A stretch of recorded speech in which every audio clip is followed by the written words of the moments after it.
A rodeo on a warm summer night in Idaho. We've all been there, watching horses shoot out of the gates, barrel racers turn on a dime, bulldoggers taking a leap of faith. And if you've ever been to a big Idaho rodeo, you've probably seen not so much a competition, but a show featuring riders without saddles. Cooper Morgan shows us the next generation of those riders, paying homage to a time before saddles. 70 years of EhCapa. A battlefield. A queen. A sound.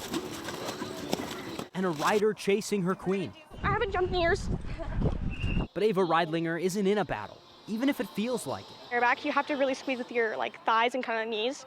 It's a dance where the saddle's been left on the bench. I just came here one day and I fell in love with it and just wanted to keep on riding ever since.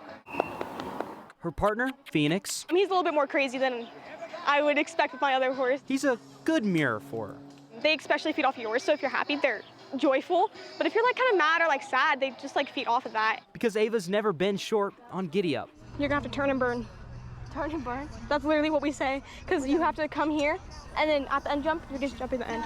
Round here, they call it EhCapa. It's Apache backwards, a nod to the Native Americans who too hopped down without stirrups. And we say that it was an inexpensive way to start riding. Brandy Kranick was just 11 when she hopped on for the first time. This club taught me so much growing up. I was the shy little kid that couldn't tell my class what my favorite food was. And some things you never outgrow. And if in '92 somebody would have said in 2002 you're going to take over as instructor, I would have said they were crazy. So I've been instructor for 24 years now. And she still expects the best. We always are telling them, toes up, heels down, heels to the ground helps keep your buns on your horse, and it looks nice when your shoulders are up and you're setting up nice and straight. Because on this ground, riders grow up to become teachers, and kids find a place to belong. We become a big family, whether we're related by blood or not. So just a little ahead of Mallory, so you can keep her up. Good job. That family has room for everyone.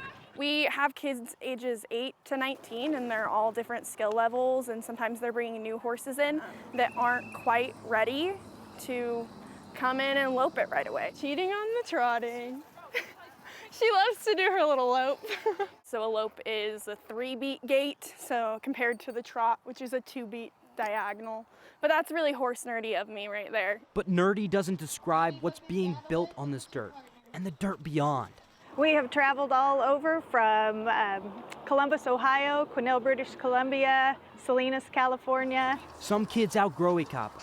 Others grow into the people they once looked up to. Today, that role belongs to the queen. I love people, but I think I love animals just a little more. And what's a queen without her court? Sam Church, that was a past queen last year, and she's been a huge mentor to me too. The people in here are amazing. We're just one big happy family for sure. For some, that support changes everything. For our family, it's everything. We've had, we've trying to find something for Joe to excel at, and this was one of those things that seemed to have come natural to her.